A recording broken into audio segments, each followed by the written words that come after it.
No, Chi-Chi, we can't stop for snacks, dude. We have to deliver all of these soft disclosure gift cards. He goes by Zach Payne. The motion detector.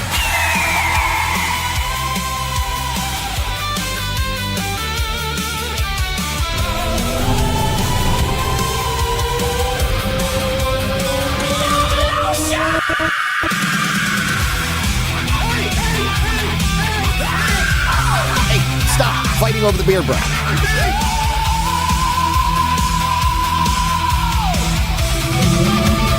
Life finds a way. Hydrate your elbows. Moisturize your soul. Feel the rhythm together. Makes you feel alive and let the lotion roll. Soft disclosure. Hear the cry. Maximum softness. Do or die. Muffin, hit it.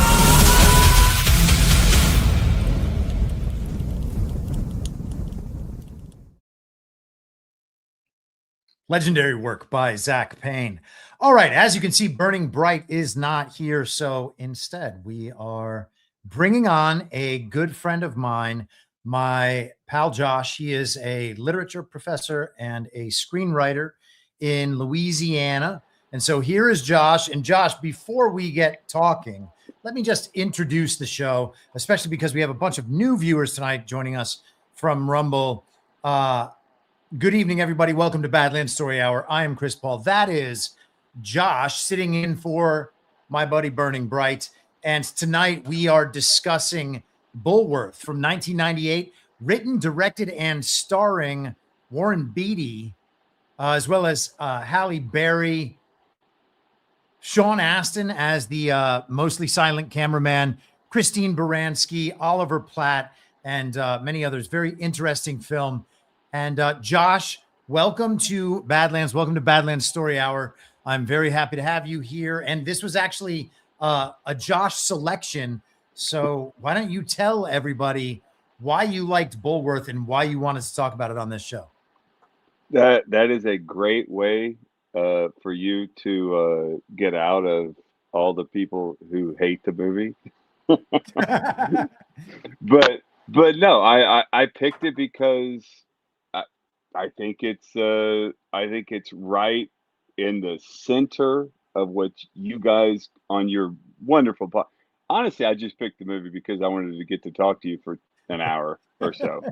But it's right at the center. It's like what is it? What's that? The middle of what you guys always talk about on your show, between the fake and sort of the real. And to me, it hits both those things. I know you weren't a fan. I can tell that from the text, but I think it's supposed to make people uncomfortable, and it did it right at a point when you could do that. And I think there's a clear line between what came before and what came after. We talked about the Beatty stuff later, the music and all that stuff later. But I really think, I don't know, it hit a nerve.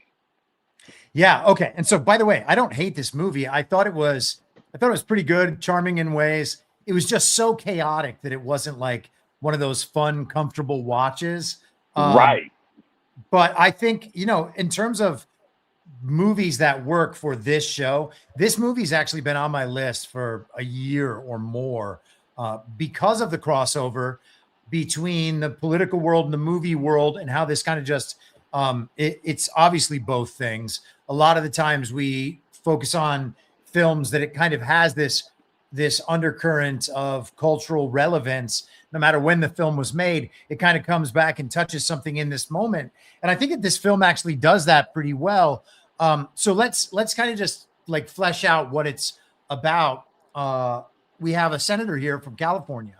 He goes back. He's going to do a bunch of fundraising appearances and other appearances in kind of the Los Angeles area.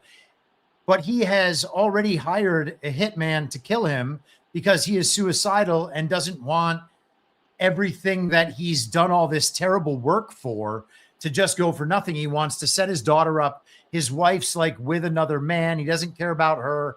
but he needs to get this insurance policy cashed out for his daughter so that he can just stop doing all of this, because he knows basically everything about his life is a lie. And the advertisements where he's supposed to be promoting himself as the guy everybody needs to fix their problems, that's probably the biggest lie of all of them. We're at the dawn of a new millennium. That's what he keeps saying. Yeah. Like keeps repeating himself. Yeah. So the original idea for the script was just a guy that takes out a hit on himself and then falls in love. That was, I think that was Beatty's idea, like maybe 91, 92.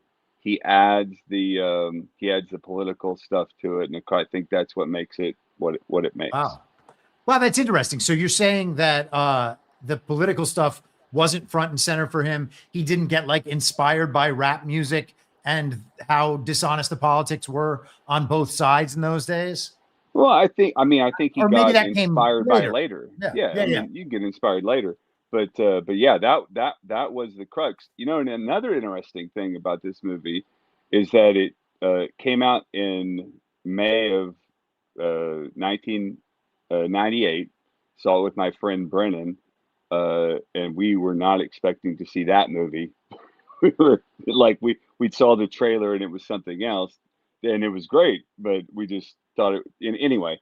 But how it did came they out advertise then. They advertised it as it's almost like jokey, like it was more satire than it was, and I don't know if I can even call this satire, but we can get into that later. Okay. But they advertised it basically with the South Central Church sequence, and it's like I'm like, oh, and as a fan of like Norm Macdonald and like comedy that is, you know, over the lines, I'm like, okay, I'm all in. Plus politics, blah blah blah. Plus rap music, blah blah blah. But the crazy thing is, it came out in '98, but it's set in '96. Also in '98 was Lebowski, which is came out in '98, and it was set in '91. So we're having like these like sort of tinkering with what had come before, right? What had come right before with some of these things. And I think that's kind of something to hit on. Now you're speaking my language. Yeah, that's one of the most interesting things that I've kind of, I'm not suggesting it's like I'm the first person in the world to discover it, but it was something that I came to myself, discovered through my life experience or whatever, the influence of time on how we think of these stories and the ways that historical events can be revised just simply by shifting public narratives, even slightly, you know, changing around the events of 1991 a few years later, or 1996 a few years later. While those events are still fresh in people's minds, if you have a mass movement of people, millions of people go to this movie and they all kind of get a sense like, oh yeah, maybe it was like this and not the way that I remembered it. Because, you know, it's not like I knew everything about it at the time. I had a sense of how it was, but now I'm seeing this movie and this movie is telling me how it really was. So everybody just has their memory, whatever they experienced in reality is now replaced by this piece of like mass marketing propaganda. Right.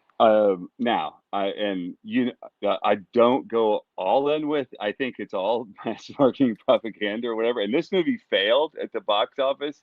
But like I was said, speaking generally in principle, not this in particular. But it did come out in a year, 1998, that you could say maybe was the start of a lot of mass movie propaganda. I mean, you guys have already covered Armageddon, which I love so much that I bought it for Nick again, like at his birthday that one year, like an idiot, even though he already owned it. The same year Armageddon comes out, you have Deep Impact. So that's like our mass media disaster porn or whatever. Same year Truman Show comes out. That's our reality porn. Same year The Siege comes out. Have you guys covered The Siege yet? No, I don't even think I've ever seen it.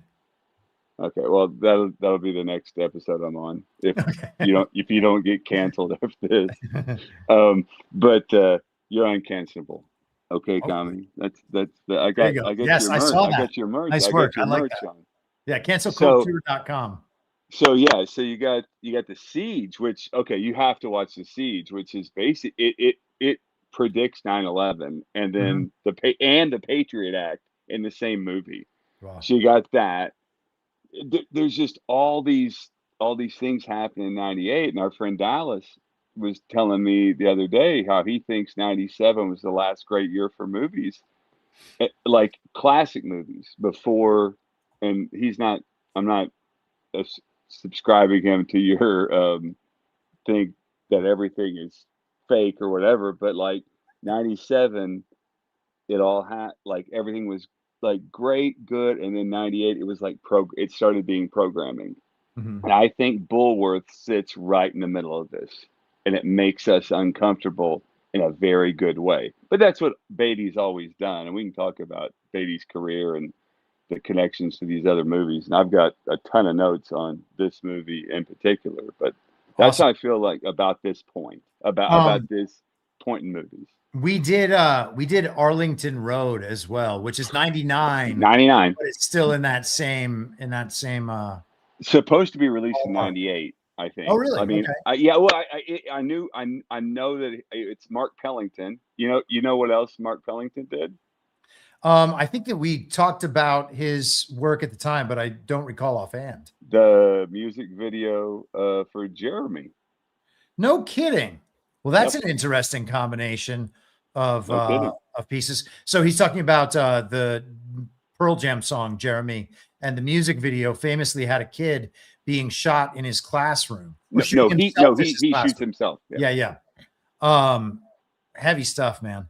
Okay, so you're talking about kind of a shift in cinema where it goes more heavily toward propaganda, and I suppose in that era coming into, I mean, 2000 was a mess. Gore versus Bush, and then we have the first term of George Bush right into it. What is it? 10 months into his term, or no, 8 months into the term, we get 9/11, and Yeah. everything after that. I mean, they used to use the term a post 9/11 world. We don't think about it so much that way, but we really, it's still present every day in the sprawling aspects of the government that are just the global security state embedded in our anti-constitutional American governmental form at this point. Um, the Patriot Act and the rest of it. I don't know. Anyway, shall we spend more time on the era, or should we get into the movie? Did you have anything else on that? Let me talk about the era one more time, because obviously, I mean, you know me, and I know you, and That's politics right. change, and we evolve as people. But '98, I look back at it as a college kid, and I remember being being a time where my dad and I finally saw eye to eye, only with different like people. Like we both hated what was going on, but like I was like leaning towards like Nader, and he was like with Mm. Buchanan, and it was like NAFTA was at the center of it. So I there's something there. There's something there about '98. I think. I mean, I think. I mean, we had the attacks. Those attacks, if they happened or whatever, from Osama, were in '98 too, right? If I'm not um, mistaken, I think in I would have to look September. that up. Anyway, it's fine. But yeah, it's like I don't know. It was sort of a bonding experience because I was all over the place as you're supposed to be as a young person. Like you're Yes. supposed to sort of learn and kind of grow into things, and we can't all be as smart as our wonderful friend MP, but ahead of time. But yeah, so yeah, let's dive into the movie. I'm So wait ready a for it. second. August of 98, US embassy bombings in Kenya and Tanzania. Is that what you were thinking I of? think so. Yeah. And then the USS Cole was an Al The Qaeda Cold attack. 2000. That's 2000. 2000. Yeah, that was Yeah, I was 2000. wrong. Yeah. I was off on that. I don't want to be called out for fake news or Uh, you don't have to worry about that here. anything. So before we actually get into some of the cinematic aspects, Warren Beatty as the writer, director, and star of this, and then you went back and rewatched. I think we actually covered Parallax View on this show, Oh but we my did God. not do Heaven Can Wait, and you watched that last week. Yeah. Heaven Can Wait. First of all, Jack Warden's in it. He's basically in this movie as an aside. I think it's just because he's really good or he was really good friends with Warren Beatty, who's wonderful. But Heaven Can Wait is one of those what if stories, but it's more on the fairy tale version of that. And it's like, I don't know. Did you watch it? I have Have you not. seen it? No. Okay. Football player gets killed. He comes back and in like sort of in the body of another football player to kind of it's really wonderful, but it's sort of a what if type of thing, which Bullworth also feels like. The other movie I mentioned was Shampoo. Oh, yeah. And Shampoo, weirdly enough, is 75, and it takes place in 1968, Election Day 1968. And there's a lot of stuff connecting with, what if Bobby Kennedy had not been shot and that sort of thing. Because Beatty was friends with Bobby Kennedy. And then so that kind of, to me, with Bulworth makes it even more, I don't know, a little bit more substantial, and it, I don't know, touches me a little bit more, I guess. Do you know much about Beatty's political leanings? Because I mean, Parallax View is a very interesting film to be in, and it wasn't. It doesn't feel like it was a big film even at the time. And maybe I'm totally wrong about that. Maybe I don't know if you do or not. But some interesting statements he's making with some of these films. Yeah, I mean, you asked me if I know about Beatty's political leanings. I mean, I don't know what mine are, because I mean, 20 years ago, I'd have been called a liberal. Yeah. Now, Yeah. you know what I get called. So yeah, I don't know. I mean, I think he's, I don't know. I mean, he's clearly a Hollywood leftist, but Yeah. he's always picky with his roles, and I appreciate that. And I don't know, I appreciate the things he said, and we'll get into. I mean, this movie this movie hinges on the fact that a senator has a weekend program person he goes to, which is apparently just an assassin. So, like, it's just opening the door to the fact that, like, oh, assassinations are just a normal thing. That's an interesting read on it. You mean, did you perceive that character? Are we talking about Davers right now? Yeah.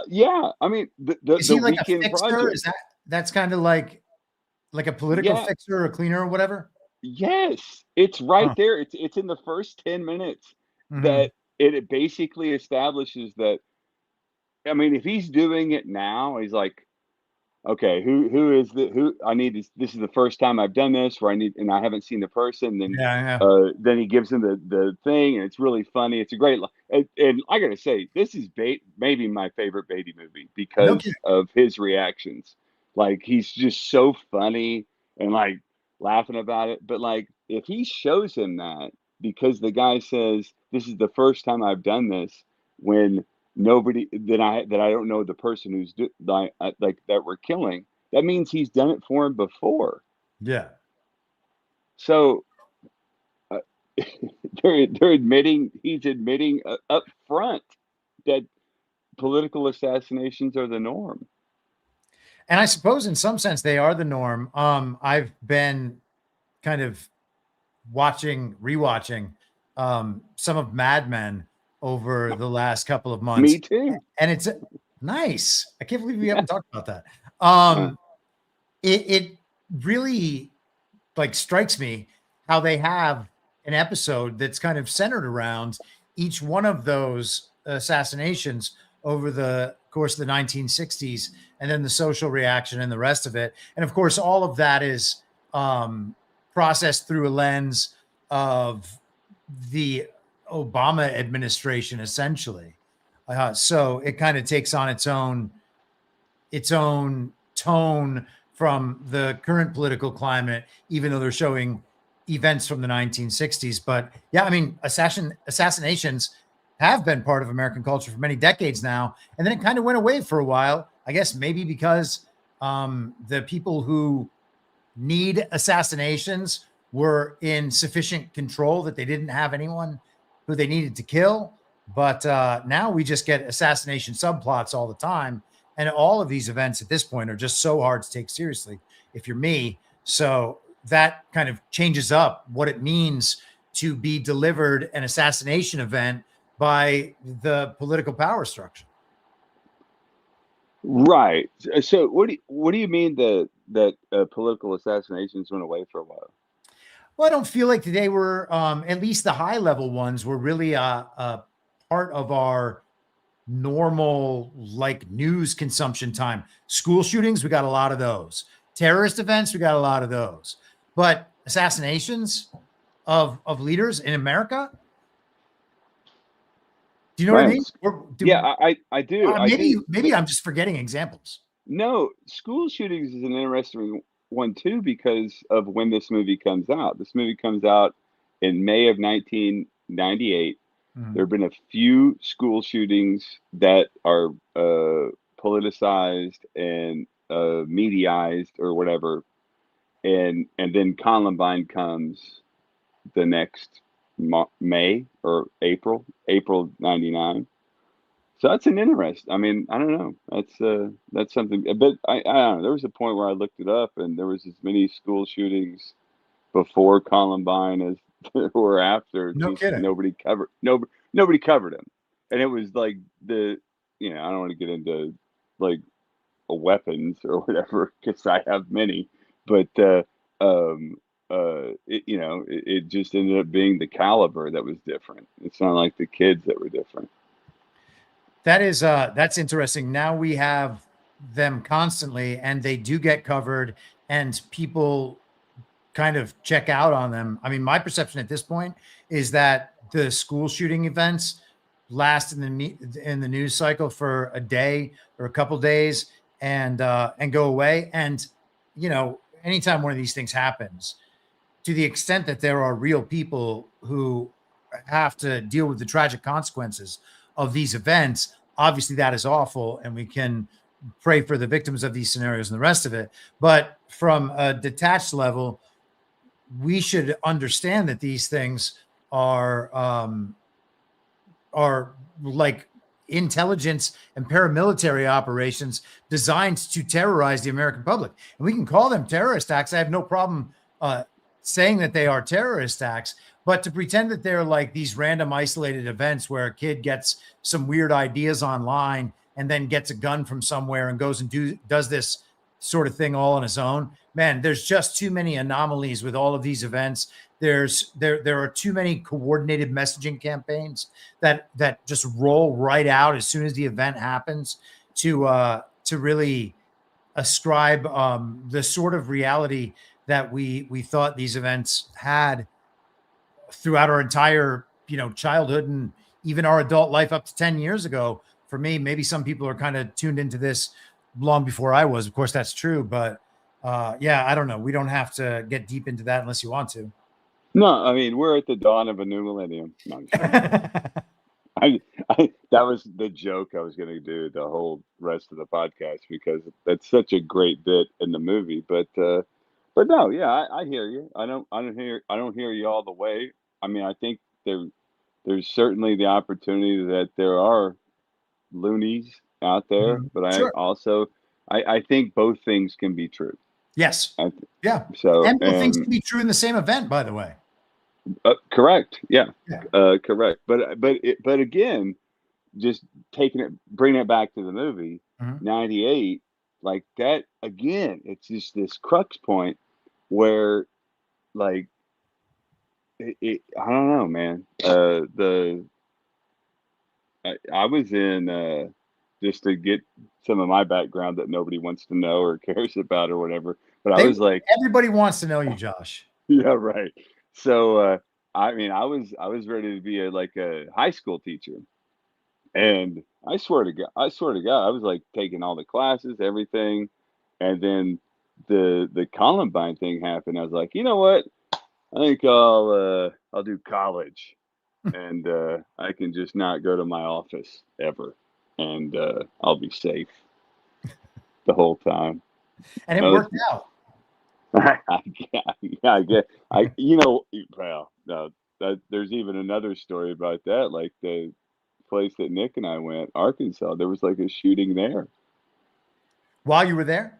No, the year before we went, um, like right when I was getting accepted, there was a shooting, Well, did and they offer discounts at that point? no, but there was a funny. It's not funny. It's a horrible, but there's a story where a person we knew like was going in, and they told him not to go in.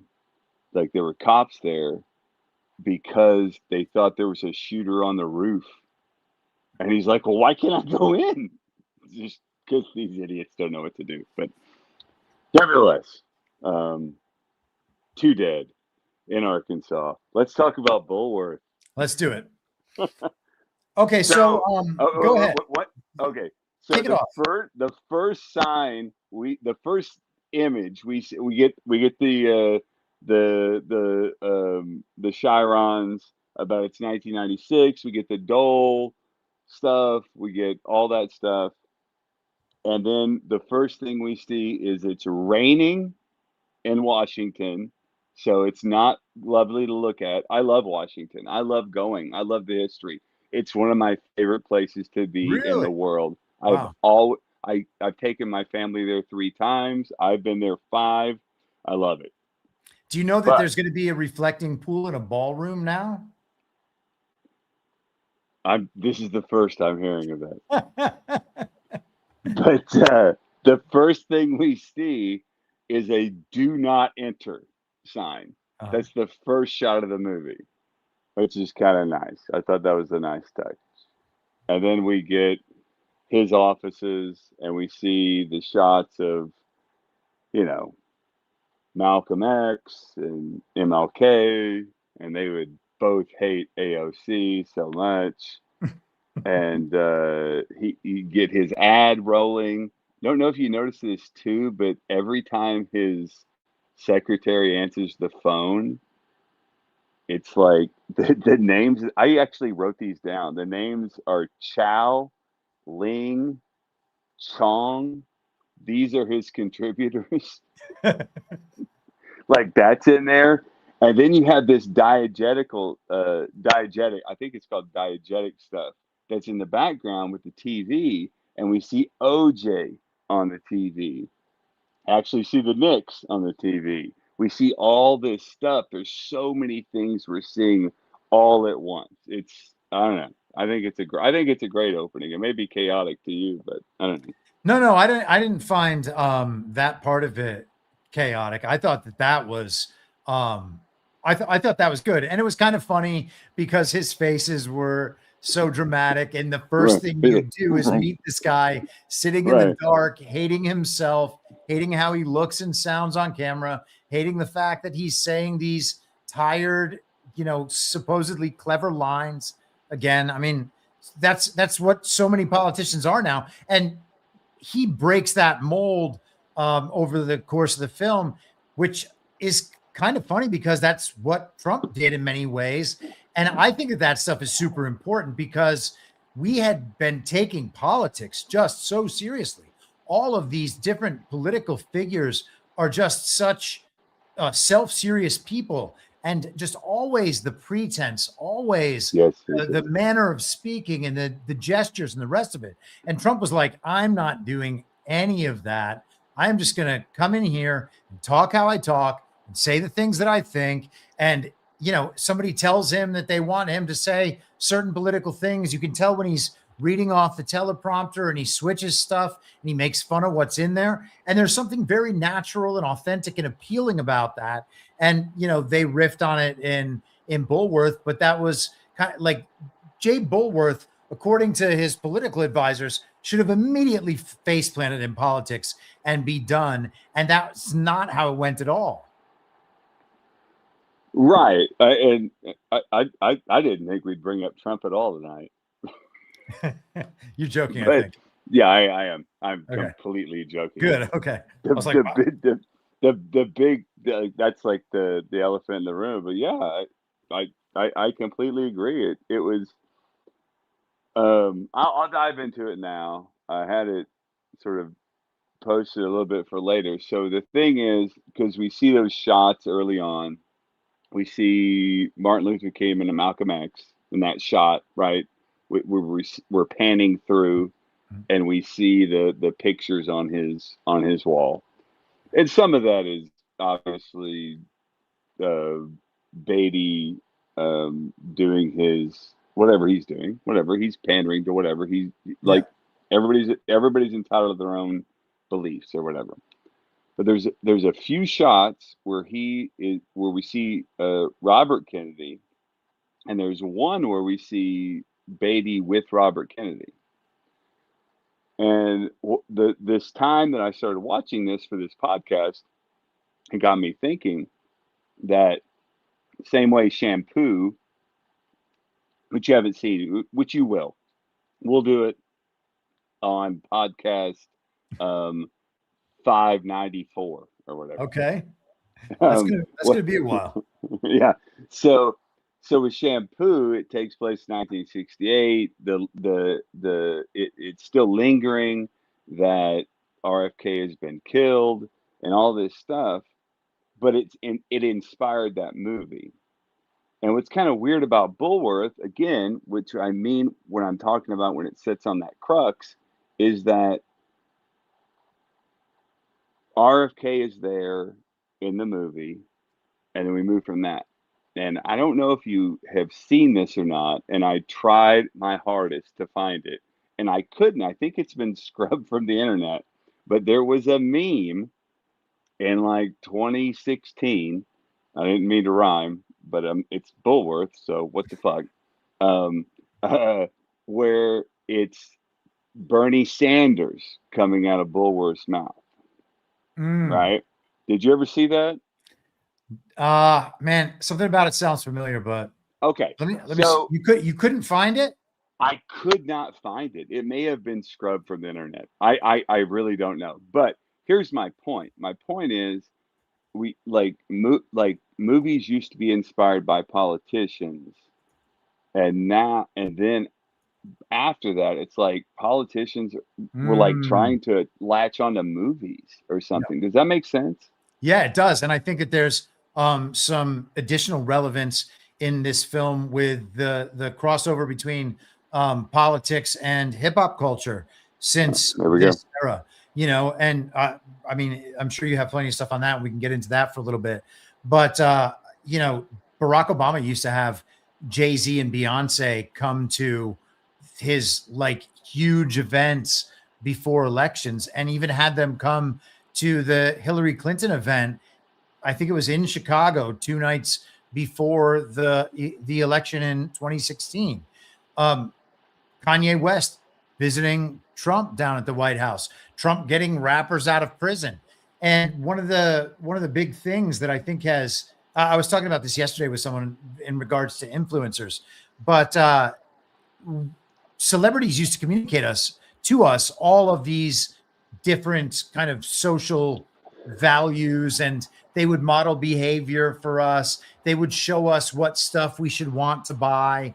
And eventually people started kind of tuning out from celebrities. Celebrities started like proliferating in such numbers that it was hard for any of them to really stand out like they used to. And so then it was like, well, we need more of these sales channels. We want to introduce people to way more celebrities so that a celebrity can give them any opinion we possibly could want to feed into them. And so what they did was just actually make little people in all these different targeted micro demographics famous so that they could be the go-between between people who want to sell something, whether it's ideas or products or what have you, and the consumer. The celebrity endorsement has diminished. The kind of micro celebrity influencer has taken over the space. Oh, that's interesting. It's actually, yeah. I mean, I mean, obviously CBS is just going to be in the tank now because they don't have Colbert anymore because he's brought in so many viewers. Yeah, But, I don't know what they're going to do. Well, at least they have Barry Weiss running the news. Yeah, I'm not going to dive into that either. But nonetheless, yeah, that's a fair point. But I don't know, to get to the you know, let's go to your first interaction with hip hop. Oh, you mean like back in the 90s? Let's What do I go. remember? Yeah. Man, I got one band. I got one band, and I got a few others, and I'm totally into it. I will absolutely fall on the altar. Know that I admit to that I was all in, total wigger, all that stuff. Vanilla Ice. Oh my God! Shut up. I'm that might have been. I mean, Vanilla Ice, I think beat. So when I was really like getting into hip hop in that stage, when kind of that brought everybody you in. No, well, no, but I was very familiar with it prior to that, and they kind of pushed like the New Kids on the Block in that direction a little bit, and then you got MC Hammer and stuff like that. Run DMC was out there, but it really didn't penetrate where I lived. I grew up in the country, but once kind of 91 happened, 91, 92, and it was like Dr. Dre's The Chronic, that was when the era began for me. Okay, so for me, it was Public Enemy. Okay, fair enough. Yeah, I mean, certainly conscious of that before then. Yeah. Yeah, and I heard it because I watch movies, and I heard it. I heard "Fight the Power." Uh-huh. Again, like this movie, not edicts I agree with, but I love the fight. You know what I mean? I love to fight about shit. So that's wonderful to me. That's wonderful. So it's not like I agree with the politics of the song or whatever, but like Public Enemy did it for me. And it got me thinking about this movie because Public Enemy is actually on the soundtrack to this movie. They were actually on the soundtrack to another movie this same summer called He Got Game, which we might have to do at some point. Have you seen that? I saw pieces of it back then, but didn't really pay attention to it. I think that I had already seen White Men Can't Jump, and that was like my enough basketball movies for me. One basketball movie. Well, I get it. I would post you up, buddy. But yes, you would.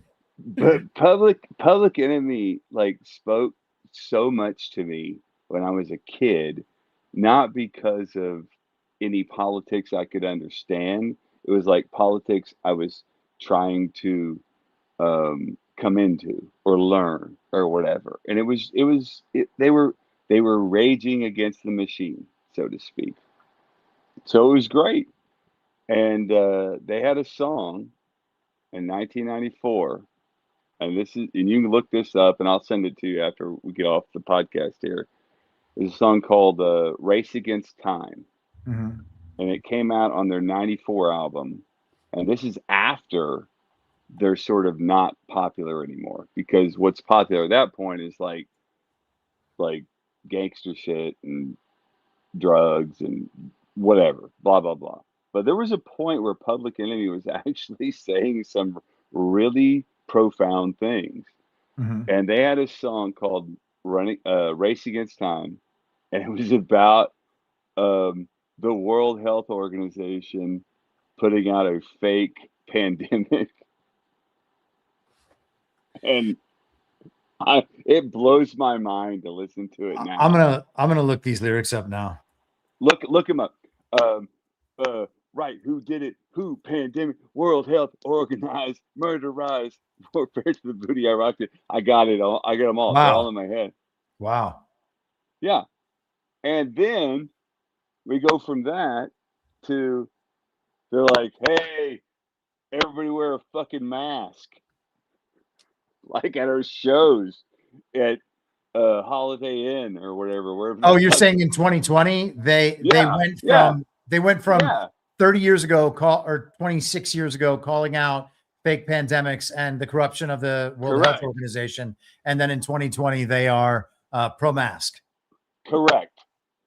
That's what I'm saying. I mean, obviously, It's and disappointing. it's very disappointing, but it's also on that curve where like it feels like they're like the Bulworths now, like who are just sort of sad about like what they become or whatever. Hmm. And I don't want Flava Flav to come at me at any point. Well, he's a reality show star now, right? Wasn't he Well, there you go. Flavor of Love or whatever? Right. But so hip hop at the time was the edgiest thing that could have possibly exist.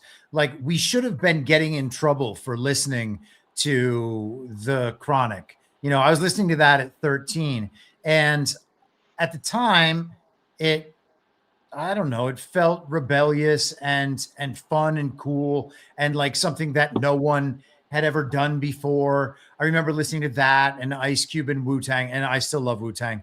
I still love all of I it in still some all of way. them. Yeah, yes. But now I look back on the Chronic in particular and some of that West Coast rap, and like some of it is disgusting, and a lot of it is about just really terrible shit. And I have to think that that was put out and marketed to young kids so that they would adopt many of the slogans, the phrases, the morals. Some of the think that some of the activities were cool, and the rest of it, there were movies that followed that up. Like why can't I think of what were those two LA Gangland movies that everybody watched? It was like in 1994. I was thinking of it Boys, earlier. Boys in the Hood, Boys in the Hood.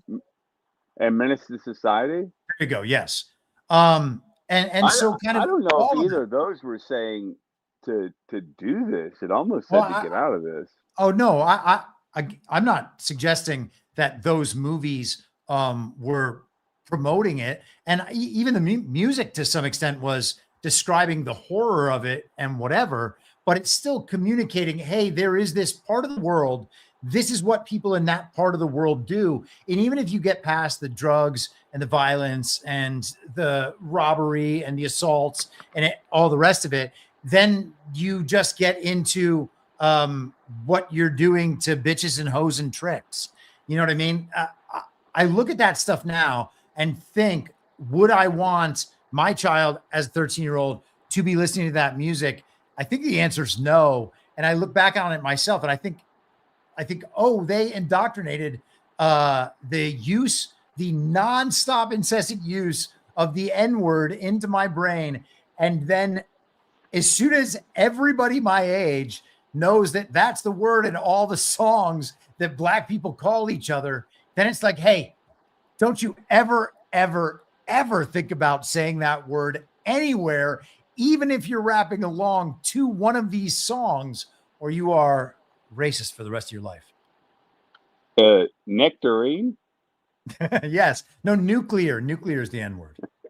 No, nuclear. That's Bush. Yeah, man.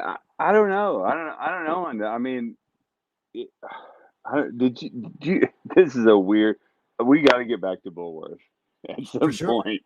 Yeah. But did you get East Bay magazine? I did. That was that. And again, I grew up in a town in Missouri, Southwest Missouri, and it's like 10,000 people, but it was pretty small. But that and MTV, and obviously CDs were my connection to hip hop and that sort of culture. I also played basketball. That was my connection too. I don't think I ever went so far as to just lose my mind over Mhm. things, and Mhm. I'm wondering now if it's just because somebody has a fucking device in their hand or whatever. It's as easy as that. They're like, that's the thing that like push like if I'd had a phone in my hand, I'm watching TikToks 24 hours or whatever, and like would I just been a nut? In the end, what I ended up being was a guy from uh, Middletown, Lebanon, Missouri, who played basketball and wanted to be black and wasn't, and went to college and ended up being around a bunch of black people who I loved and loved them still, and then decided that, oh, wait, here's who I am type of thing versus I'm on my phone all the time and, dealing with all Mhm. this media shit, which Bulworth deals. I'm trying to wrap this all back to Bulworth, Yeah, but it's good. Bulworth deals with the media too. I mean, like its biggest target might be the media. It's interesting how they have the media in a van outside all of his events. Yes. Sean Astin almost silent the entire time, but the producers or whatever in the van are like, "What is this guy doing? He's burning his career down." And then yes, there's two other instances with the media is following around, flocked around this guy all throughout the movie, but the crowd grows as he gets stranger and stranger. The way he calls out the media in the debate scene where he's talking Oh my about God. I work for rich guys. I need rich guys to give me money so I can keep doing this job. You guys work for rich guys. You ask me questions about what I'm doing for these rich guys, and we both actually end up working for the same rich guys. And that is a dynamic that I think people overlook. And I'm not suggesting that people aren't fully well aware of that. I just don't think that people think a lot about its function and how important that function is. I'm writing a piece right now about hierarchies and the fact that because hierarchies exist, there is a command element in any hierarchy. There are people who are better performers within that hierarchy, so they kind of control more resources. They have more responsibility in decision making because they're the ones who are ultimately going to lead that group forward, and the hierarchy forms. And then that level of the hierarchy will interact with other hierarchies, and those form their own hierarchy. And there is actually a top command element to all of this stuff. And it doesn't have to be coordinated in its activity, but it coordinates itself automatically because everybody's participating in the same incentive pool. And when that is the case, and when multiple elements of a system like this are getting funded and directed by the same elements, well, then you have all of these disparate elements scattered throughout the operational layer of this hierarchy that don't know that their activity is being coordinated. They don't know that they're playing a game with these other people on that operational layer. But the real world effect is that they are, and that their behavior is actually coordinated.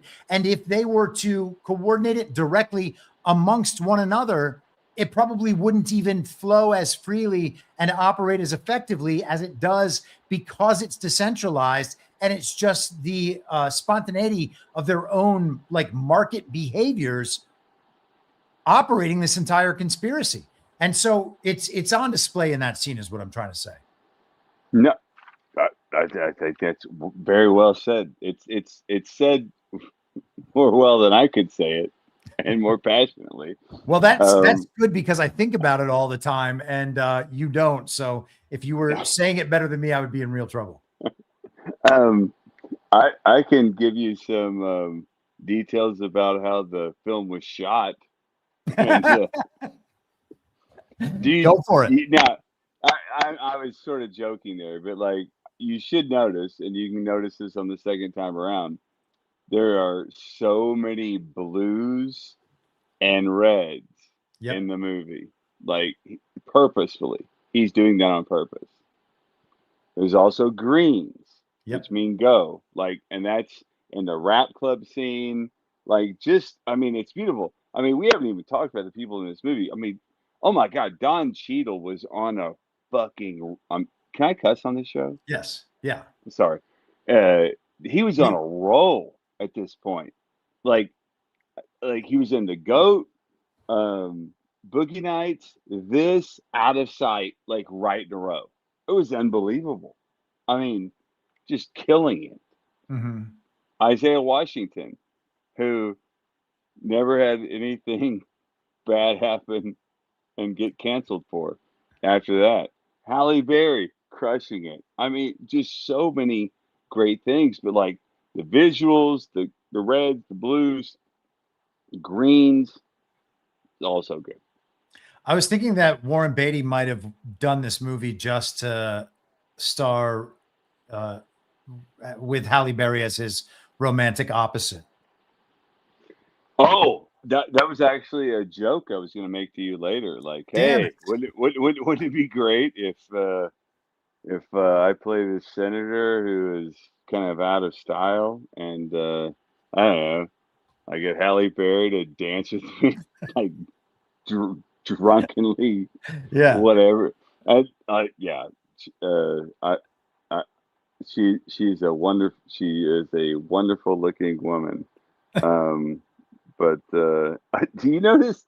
Okay, can we talk about Oliver Platt in this Yeah. movie? Oh my God, he's the ultimate like political advisor or whatever character. Love it. The character arc for him when he is just blowing like key bumps and rails of Yeah, cocaine. yeah. He was like he just unshackled himself from his pretense as like the responsible political operator who's very career focused and making sure that everyone just Right. plays their part and stays on track and does the appearances, shakes the hand, says the words, does all the things that a political actor does on behalf of his benefactors to keep going. I mean, just the level, and to be clear about how I'm using this word, the level of fakery there. I mean, there's a guy who's hired to make sure that the politician is acting fake in the right way, or is faking acting in the right way. Oh, wait, explain that more. So the handler, he's essentially this guy's handler. Like, yes, Yeah. he's an assistant or whatever role that he plays. He's an underling for certain, but he's also supposed to keep Bulworth doing the right things, the things that make his campaign work, the things that make the right donors thing. happy. Yeah, exactly. So he's got to make sure that Bulworth, no matter how inauthentically, fakes like he's actually doing all the right things Right. for all of the different political interests involved in his career. So he's essentially hired a guy to make sure that he fakes it the right way. Yeah. Yeah. It's great. Well said. I really don't have anything else to add to that other than I love Oliver Platt. Yeah, no, he's great, and him doing this. The cocaine spin out was fantastic. Yes. And the whoever his, I guess his assistant is pretty funny too. Was that guy in Veep, or am I crazy? Maybe, I don't know. I mean, I may find that out right now. I love Bullworth walking into the club with the girls, and he's like, "No, they don't have any weapons on them," and then they just throw down a whole bunch of fucking weapons. And then Oliver Platt's not allowed in because they can tell that he is the square, and nobody wants to let the square into the right. Yeah, that was great. Let's see. Oh my God. I mean, we have, and maybe I think the clips speak for themselves, and we could get into trouble and talk about them. But that's what we should do. I love that he manifests chicken wings for himself. He talks about chicken wings, and then he's like, "Hey, pull over for some chicken wings." Yes, but didn't go to like the down home local Well, spot well, where you go for wings. He went to KFC. right. I guess it was Kentucky Fried Chicken back then. Doesn't Oliver Platt mention Roscoe's? Does he? Oh, he said, I don't technically, I don't I, think that that's Roscoe's because Roscoe's isn't on Highland, if I recall. I think Roscoe's is on, God damn, man, it's been a long time. I think it's on Vine. No, it's on Gowan. Whatever the case. Yeah. Um, Because that's what I was he thinking. does. He goes to KFC and gets reinvigorated, and I think all of us can. I mean, that's the other thing I love about this movie. It's not a political movie. It's a movie about a guy who has been up for 4 days and needs food Yeah. and Halle Berry to slide into his life, and he does, and then he starts, speaking whatever he thinks is his truth. But I don't know. Let me make sure I don't miss any of the stuff I had. Well, go ahead. When he's at the club, the fact that they misrecognize him twice. One says Clint Eastwood and one says George Hamilton, and he's fine with both of them.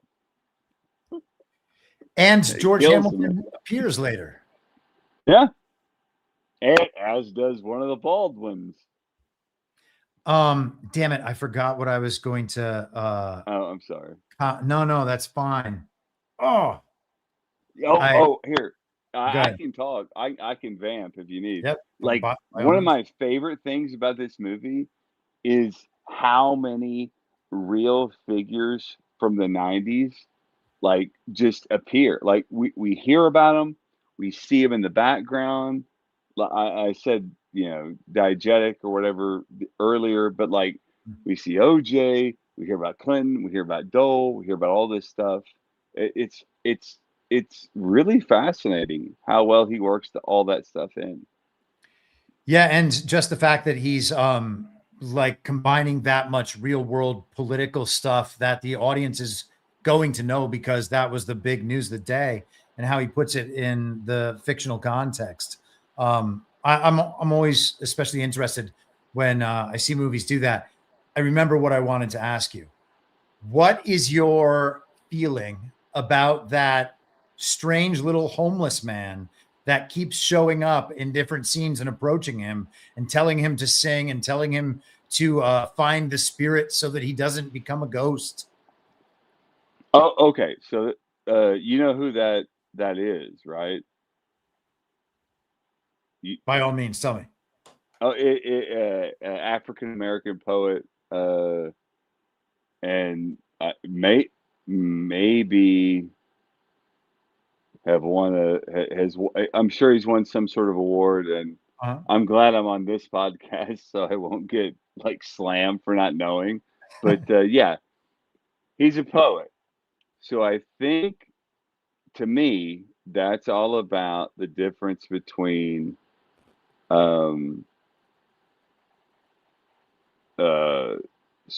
memory versus story, and that comes from something else. That's a book I teach all the time, Tim O'Brien's Things They Carry. But you have to be a story, and you can't be just a memory. Memories fade, stories live on. Mm-hmm. And I think that's the ghost versus spirit thing there. Wait, so explain that one more time, because I want to get what you're saying. So the character himself that plays this character, the man who plays the character, is a poet in real life. Correct. Okay. And I'm not saying that it's done well. I'm just saying that this is what I think it's trying to do. Yeah, just repeat that one more time so I can get it. It's trying to explain the difference between someone who has a memory, right? Let's say this. Let's say you have a memory of a great day you had with me. I do have memories of that. I know. But you've never told it to anybody. That always stays a memory.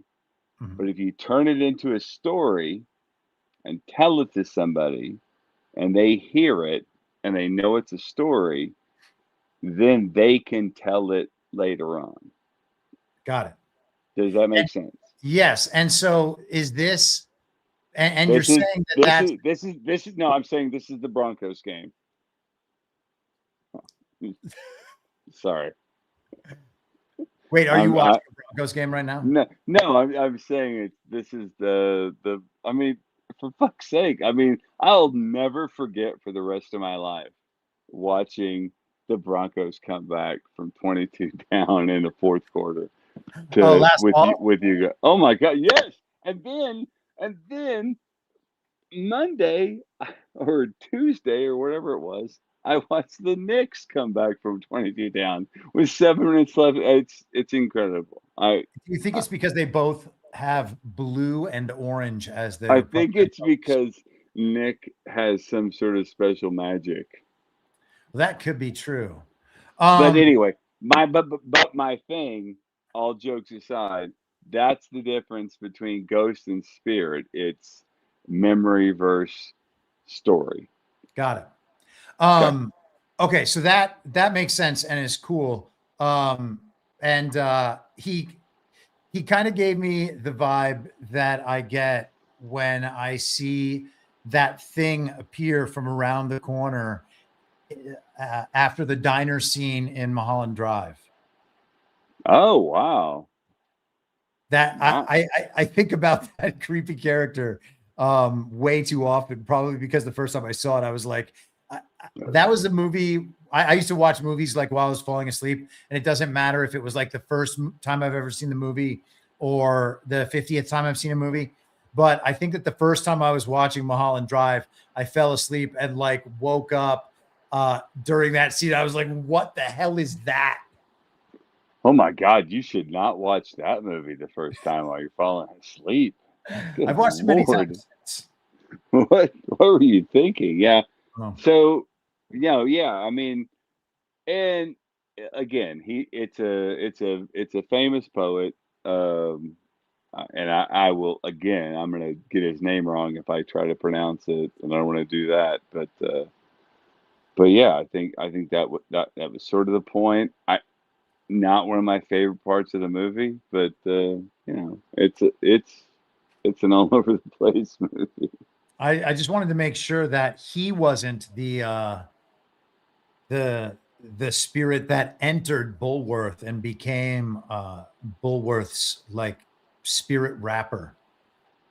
Well, what's the line? He called it Amiri Baraka is his name. Yeah, okay. He said, and you got to be a song, and the song, and that basically means story. Yeah. So yeah, cool. That, I mean, that's what it is. But I mean, yeah, Amiri Baraka. I'm sure he has been in a lot of Trump events.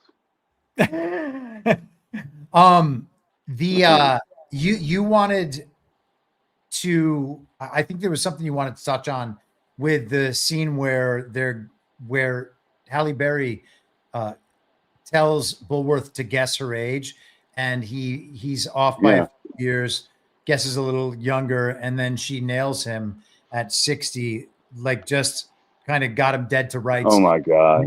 In his so good impression.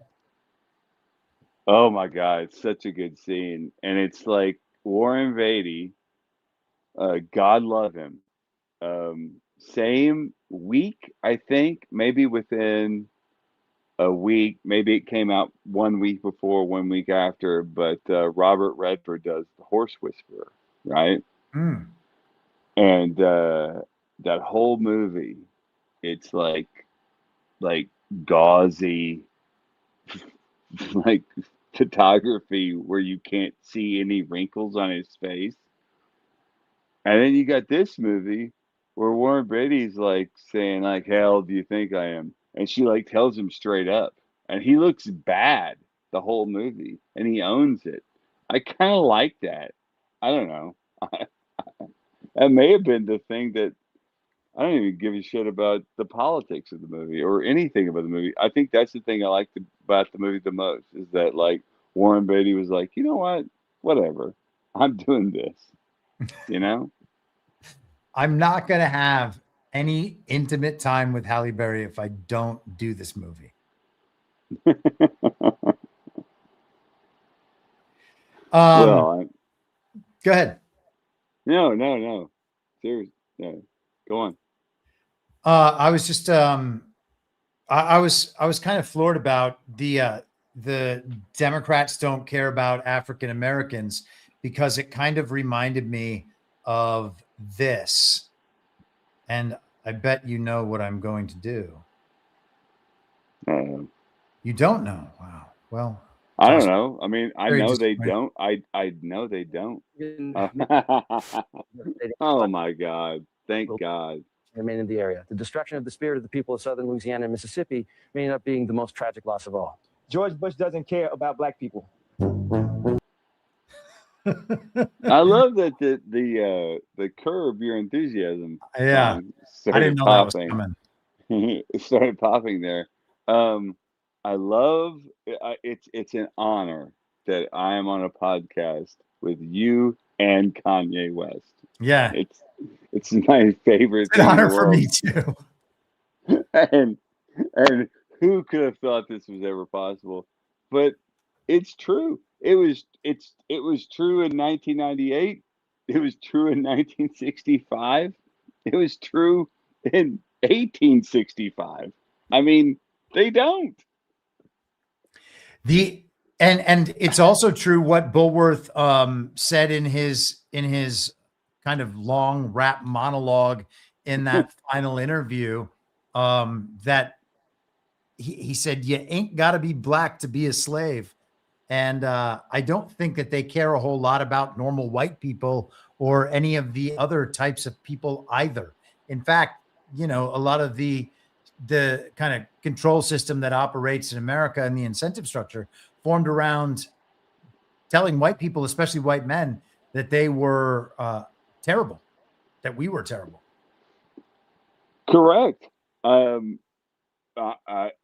think that's 100% true. Like I spent like, and again, and I'm not in any way saying I wish I wouldn't have done this or whatever, but like I spent a lot of my my high school years like celebrating rap and all this stuff, and I think it was fine. But at the same time, I'm growing up around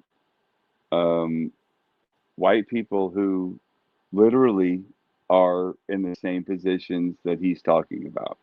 Yeah. If that makes sense. Yeah. I mean, and they don't have the musical outlet to be able to get out of the hood. What, you've never heard Unless the you're Kentucky Eminem. You've never heard the Kentucky Headhunters? I don't know what you're talking about right now. You've never I'm heard a of little You've never scared. heard of Toby Keith? Oh, are they referred to Nah. as the Kentucky Headhunters? Is that the country music way out? So the whites have the country music. I don't know. I'm not comfortable. Remember that Oliver Anthony guy? I don't. Remind me. That guy that had the song in like late 2023. He's from West Virginia and kind of has like red hair and the beard, and was just playing, I think he was playing a banjo or something. But God, I can't think of the lyrics right now, which blows my mind. All right. That song kind of got big for a little while. Rich Men Down from Richmond. Yeah, Rich North Man. of Richmond. Yeah. South what happened of to that guy? Yeah, Did nothing. He get murdered?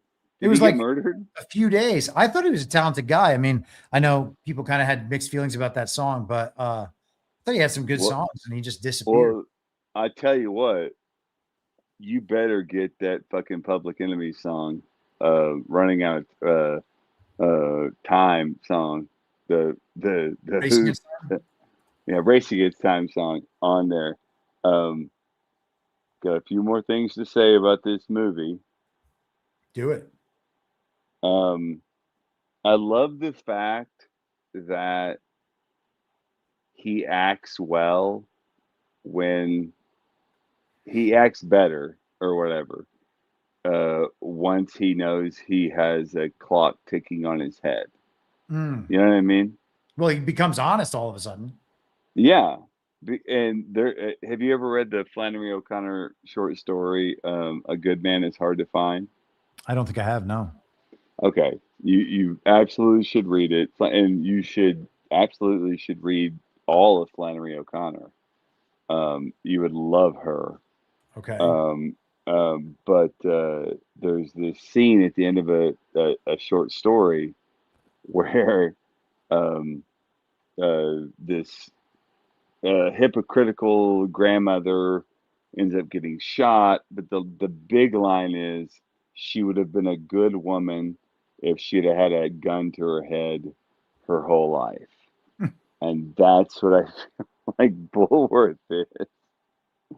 Like he's like, oh, now that all this is going on, maybe I should be nice or say what I want to say, or not even nice or right, but just be honest.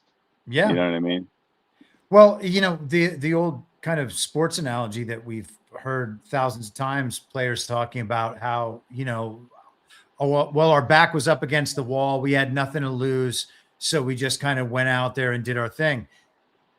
There's something to that. And that's the Bulworth situation where we find him. He's got nothing to lose. He kind of does want to burn the whole system down. So you might as well go out swinging, go tell the truth and see what happens. At least redeem yourself a little bit. Right. And again, we've sort of circled around it before, but there was a guy who picked up on rap music, or who was talked about rap music a lot. And I actually looked it up. It was over 250 times. And his name was Donald Trump. And I don't think it's a coincidence that that he won the way he won because of this. Wait, which part? Because he was like willing to go out there and just lay it all on the line and talk about Yeah. how things actually work behind the scenes. Well, earlier I mentioned that Shampoo talked about Robert Kennedy because it was somebody who existed. And then after the fact, Bernie Sanders tried to latch on to Bulworth, which was a fake thing. But I think Trump was just the thing that was the thing. I mean, he was. I mean, he's literally mentioned in so many rap songs that both of us listen to, and sure. not in a negative way. I don't know. I think there's something there. I think that's what sort of broke the system. Yeah, I mean, obviously volumes have been written about this, and we spend plenty of time on Badlands talking about these kind of dynamics. But he has been one of the most famous men in the world, and certainly in the country, for over 4 decades now. I mean, we're probably going on 5 at this point. He was not universally loved, but people aspired to be Donald Trump. They wanted to have lives like Donald Trump. They wanted to know the people that Donald Trump knows, have the glamorous experiences that Donald Trump has. They can call his taste tacky. They can go through all of the various things that people who don't like Donald Trump say about Donald Trump. But most of those people live aspirational lives that are trying to attain some small portion of the things that Donald Trump has attained. And so it's very weird, I think, to have focused, as so many liberals and so many kind of elites and wannabe elites have, to focus so much anger at Donald Trump for being who he is, when they are all clearly aspiring to be some version of that themselves. Yeah, I mean, I think that's very well said. I mean, Donald Trump would have been. I mean, Well, it wasn't too long ago that Donald Trump was called a liberal. Yeah. So, And or what? in Yeah. some corners of the quote unquote right online, which I don't think is actually any kind of right at all, they still try to paint Donald Trump as the liberal in all sorts of cases. Now, the kind of the fad is to say that Donald Trump is owned by Israel, which Bulworth kind of threw off in the scene in Hollywood, which was, you know, hilarious. And however angry people might get about that, and however angry the people in the room, of course, were in that scene. I mean, what are you saying again isn't untrue. Hollywood, for as many brilliant and amazing pieces of art are made in Hollywood, and there certainly are plenty of those, there's also just a ton of trash that's degrading and offensive and useless and just slop to get people to show up in a theater or to stream it online and just collect all that money. And then there's tons of influence on society, directly and indirectly, based on what Hollywood content does, and then the influence that Hollywood has in politics on display here. Yeah, for sure. You want to take it back to like 1998 though? Like Let's do it. is this the pivot point? Is 1998 the pivot point? For Hollywood, you're saying that? I mean, for jumping in on everything's fake or whatever. Well, I mean, first off, just to be clear, and to be clear for the audience, like, I don't think everything's fake. Obviously, I think that there. I'm sorry. I didn't mean that. I didn't mean that. No, that's okay. Like that, yeah. I just want to make sure that we are like on the right page here if we're going to engage that part of the discussion. Yeah. I'm happy to at any point. But in all sorts of everything that comes to us mediated by a screen is mediated with different interests involved at every level of its mediation. And, you know, depending on the subject matter of shows on our network, for instance, they'll be influenced differently by the algorithm than other people's content will be. And so other content will be pushed out to everybody every day so that people adopt the ethics and values and ideas portrayed in that content, whereas other content will be completely barred from discussions for years at a time so that nobody can actually engage with that on the same footing. They don't take things seriously because those things are not popular and they don't attract a lot of money and massive followings. And so it's very easy to shift public sentiment in a certain direction on that basis. And so when things are presented to us, there are elements that cater to that dynamic and falsify events. They create PR campaigns and whatever. You can go back to Bernays and whatever else on these things. And then there are events that can just be orchestrated from the top down. And we see a lot of that stuff too. So all of these things are very important. 1998 is when the internet is really starting to grow in its adoption around the country. So the effect, the kind of feedback loop effect that can be utilized when you have the internet and people discussing parts of culture and then the culture feeding into that discussion. Well, yeah, I mean, if there was going to be one of the shifts that you're describing, I would think that somewhere in this kind of time, this era is when a shift like that would have occurred. Yeah, and I think that happened. Now, the thing is, this movie was not very successful, so nobody went to it. I mean, I did, but I went to everything. I still go to everything.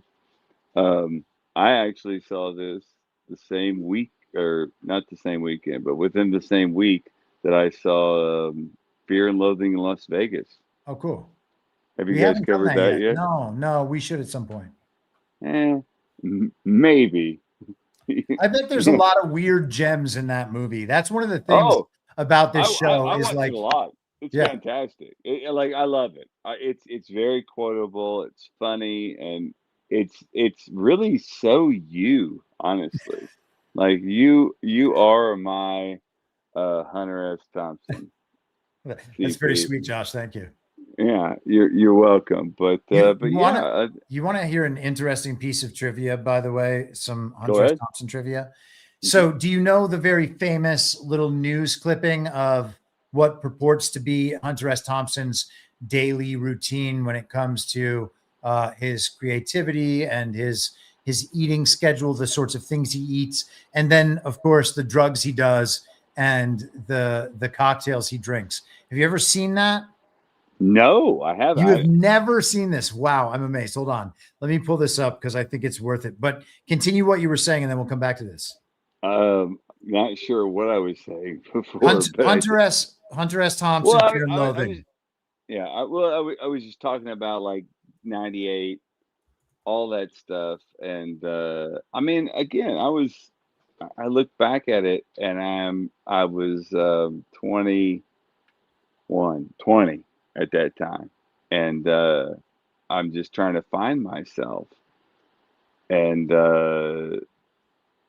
thankfully, I understand that finding yourself is a continuation, but seeing Bulworth kind of, jerked me out of this thing a little bit where I thought it had to be one thing or another.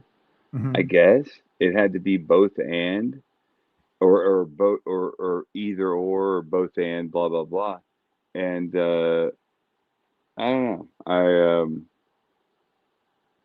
Yeah, I, so so much to say about all the bad decisions I've made voting over the years. You, I mean, God, our friend NP introduced me to you with your uh, great piece. I don't even know if it's available anymore. Which was called, I think, "Don't Make Me Vote for versus Trump," Yeah, or is that that was is like that in right? 20. Yeah, it was kind of near the end of Uh, 2019, I guess, I when it think seemed like Bernie Sanders was going to be um, nominated. And the audience knows that I used to always vote Democrat. And I that's fine. I basically, did too. I mean, I yeah, didn't either. I mean, I voted all over the place, but sure. But yeah, I was basically just making the case that like if you guys make this crazy old socialist the nominee, I will absolutely vote for Trump. And I thought much different things about voting back then, but and the importance of it. But yeah, but that's a that was a great fun one. piece, man. Oh, thanks. I read that on a cruise ship. Uh-huh. Nick sent it to me, or NP sent it to me, and I read it, and I was just like blown away. It was such good writing. And then that cruise ship immediately got shut down because of coronavirus. I'm not joking. They're giving I'm us not. new viruses with cruise ships lately too. Wait, check Oh this no. out. So this is I mean it's printed in many places. This is the Independent Oh UK. great. Hunter Okay, S. great. Thompson's daily routine was the height of dissolution. Okay. I've never seen. So 3 p.m. rise, 3:05 Chivas Regal with the morning papers, Dunhill cigarette, 3:45 cocaine, 3:50 another glass of Chivas and another Dunhill. Whoa, didn't mean to do that. I gotta get some shivas. Yeah, 4:05 first cup of coffee and a Dunhill, 4:15 cocaine, 4:16 orange juice and a Dunhill, and then it's just cocaine, cocaine, cocaine. His drinks, he goes to Woody Creek Tavern, orders cheeseburger. Cheeseburger there is amazing, by the way, and blah blah blah through the rest of it. The thing that I want to call your attention to is that the woman who put this together for the Associated Press is none other than one E. Jean Carroll, the woman who accused Donald Trump of raping her in the department store's dressing room, which I Oh think my is, God. yeah, I think that's quite amazing. Well, But I want to go on the record and say that I'm against rape. good. Okay. Well, yes, it's important to get that out there so people know, because otherwise, all bets are off. Like like a really, really against rape. Good. Well, thank you. I mean, I'm sure that everybody in the chat is comforted by your extreme opposition to rape. If we know that there's one person who will never rape, I didn't say extreme. Oh, Just really, really against it. like a strong normal amount is what we're going for. Correct. Okay. So did I bring up the Sorkin stuff? No, please do. Aaron Sorkin wrote the worst parts of this movie, and you can probably guess them. Okay, well, let's just say right now I can't. It's all of Halle Berry's dialogue in the car scene. Yes. Okay. So he brought Aaron Sorkin in to do the liberal wine politics. Right. Yeah. Yes. That makes sense. Yeah, and it sounds right. And like again, I mean, I think parts of it like might even be right, but it does feel, it feels too much. It's like, oh my God, you guys should just do a whole season on the Newsroom. Holy crap, that show. It did strike me the manufacturing thing, because that is the manufacturing is real. I'm not suggesting otherwise. Yeah. But they do it for urban Black and rural white, both crushed by manufacturing being sent overseas. Isn't that by NAFTA? Yeah. NAFTA killed all this. Like he's literally attacking NAFTA. And again, this is like the part of the movie where I connected or whatever at that point, wherever I was in my stupid, young, political, whatever I thought I was, blah, blah, blah, type of thing, connected with my dad. Just decide, like, NAFTA was so stupid at the time. And there were like a few people against it. It was like Ross Perot, Ralph Nader, and Pat Buchanan. And Bulworth, apparently, I guess. So, go ahead. Oh no, I'm just trying to make sure I'm not missing out on my other points. But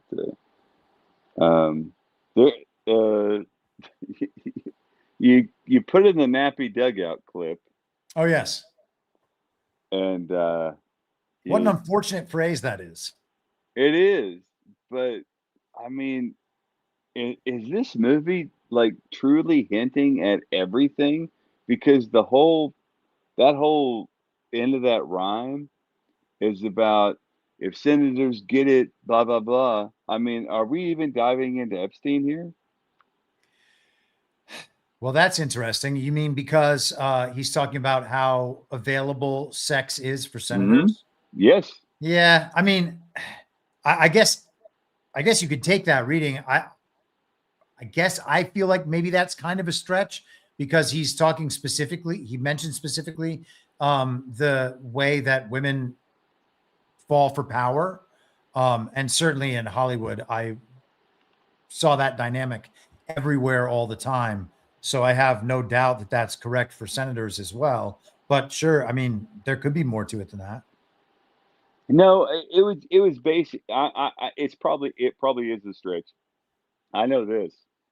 When Chris Paul says, "Hey, maybe that's a stretch," it's probably a stretch. Hey, man, people think that I'm doing something crazy. I really just focus only on the things I actually know, and the things that I don't know that I'm told by the television or by social media, by any aspect of the news. I assume that those things are not true until proven otherwise, and it very rarely fails me. I tried to make a list, and it was, I mean, like literally you had China, you had the Hood, you had Israel, and then you had political assassinations, and then maybe I was like, wait, is that Epstein in there too? It's like that. Is that part of it too? I mean, I don't know. That's a thought. Yeah, could be. All right, you got anything? You got anything left? Because we're kind of hitting the end portion of the No show. good. How bad? How bad are the comments? I think everybody's been having a good time in the chat. We generally have people who just like watching people try to think and discern for themselves and have good, friendly, interesting conversations. Well, So there don't I seem to be too many generally haters tonight. I generally love listening to you guys talk about movies, and I can't wait to hear you talk about some more movies. You guys, have you guys talked about election yet? No, man, I don't think I've ever even seen that movie. Okay, so No, we definitely haven't done it. all right, so mark it down. That's the next one we're doing. Alexander Payne, huh? Yeah, and the weird thing is about election, and I'm tying this into Bulworth because it's 99. It was actually made in 98. It was going to come out, and then they waited. The weird thing about election is that it's based on a book written by Tom Perrotta, who did The Leftovers. Do you know that show? Yes, I Okay. absolutely love that show. I think that's Okay. fantastic. And I know that there is some disagreement among our circle about that, but I think it's fantastic. Among our circle, our circle of one more. But yeah, I'll agree somewhat with that. But anyway, so election, he wrote it in like, I don't know, it was a few years after the 92 election, and it's based on the 92 election kind of, but it's about a high school stupid student council election or whatever, right? And there's a nerd who always wants to be the person who wins.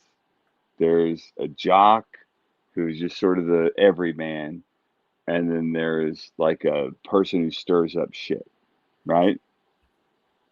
And that's based on 92. It's H.W. Bush, Clinton, and Perot, who I voted for in 96 as a write-in. I'll go ahead and go on record. Crushing it. On record. All right. So anyway, that's when the book was written. The crazy thing is the movie gets made in 99 and it predicts 2000 even better, where you have Bush Jr., who's like the dork everybody loves. You have Gore is the nerd everybody hates. You have Nader shaking up things. It's insane how much it all lines up. That's the one we got to do next. All right. As long as I don't get you canceled.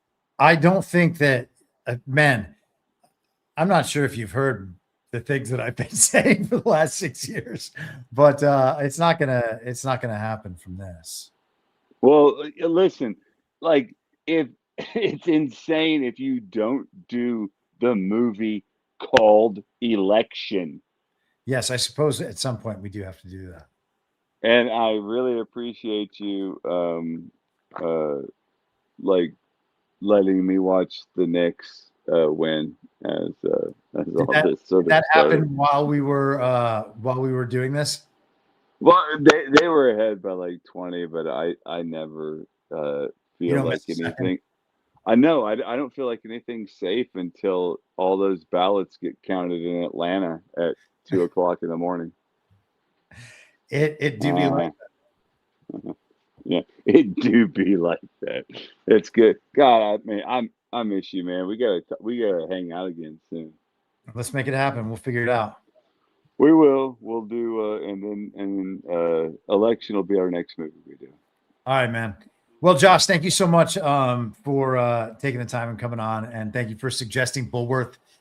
You got me to take one of the films off my list. That list is like 50 films long at this point, and since I trade off with Burning Bright every week, that's 2 years of movies, and every time, every week, someone suggests a new one, so it never actually shrinks. It only just keeps growing bigger. So we got one of them down. Well, and listen, I'm so disappointed that I haven't been able to talk to Burning Bright, because I'm telling you that No Country for Old Men podcast like was absolutely amazing. Oh, good. Swear to God. Well, thanks, man. That's awesome. And thanks for not ruining Back to the Future for me either. Oh, good. Yeah, that's right. And wait, what was the thing that you said I said that you hadn't thought of because that was one of your favorite movies? That you didn't ruin it? What do you mean? No, there was something you were like, you said this thing that I actually hadn't thought about Back to the Future before. Wasn't there like, maybe I was thinking of episode that you were talking about. We had some conversations about it on text, but I don't know. I think about Back to the Future every day. It's my favorite movie. So I'm just glad you guys didn't ruin it for me. That's reassuring. Thank you for that. All right. Well, hey, listen, you're doing the Lord's work. You're great, and keep it up, buddy. All right, man. Thanks so much. We'll talk to you soon. Right. Bye-bye. Bye. All right, everybody. Okay, so before we get out of here, we have a couple of words. One from let's do this, and then we'll be right back to kind of close things down. It's finally here, our second annual mega sale. This sale only comes around once a year, so take advantage of the best offers ever while you can. For example, save 50% on our Giza Dream bed sheets, as low as $29.98. And for the first time ever on TV, My Pillow mattresses and My Pillow mattress toppers, as low as $99.98. And you save 50% on our Lux Pure 6-piece towel sets. Regular $69.98, now only $39.98. And our best-selling standard My Pillows, regular $49.98, on sale for $17.98. Wait on it, mega sale, only $14.98. So go to mypillow.com or call the number on your screen. Use this promo code to take advantage of our second annual mega sale. But wait, there's more. To make the mega sale even more special, when you order right now, your order's going to ship absolutely free. All right. So, Mike Lindell, we got that out of the way. Check out My Pillow. Also, in 5 weeks, we return to Deadwood, South Dakota for the Great American Restoration Tour. All of us will be there. Badlandsmedia.tv/events for tickets or virtual tickets as well. Whether you're attending in person or virtually, a Guard veteran or a virgin, there's something there for everyone. And we have merch packages also available for in-person and virtual ticket holders. Get your GART 12 tickets today at badlandsmedia.tv/events. I'm going to check. I think I saw some Rumble rants at some point. Scrolling. I know there's one. There we are. 417 Patriot says, I'm from Springfield, Missouri. What year did you graduate? And one of my best friends, who is Black, just left my house. We were talking about white people using the N-word in songs. So good crossover from our little internet TV show to your real life, I suppose. And it's too bad that Josh is not here to have fielded that Missouri comment. Last business of the evening is the film for next week. And Burning Bright has selected Eerie. This is written and directed by David Ayer, starring Brad Pitt, Shia LaBeouf, Logan Lerman, and John Bernthal, among others. Really cool film, beautifully shot, great action. So we will be doing that for next week. We will see you then. Burning Bright. We'll be back and we will discuss the movie Fury. Good night. Thank you so much for joining us, and don't forget to hit the thumbs up on this video. And a special thank you to all of our advertising partners. Please remember to shift your dollars to support those businesses that support Badlands Media.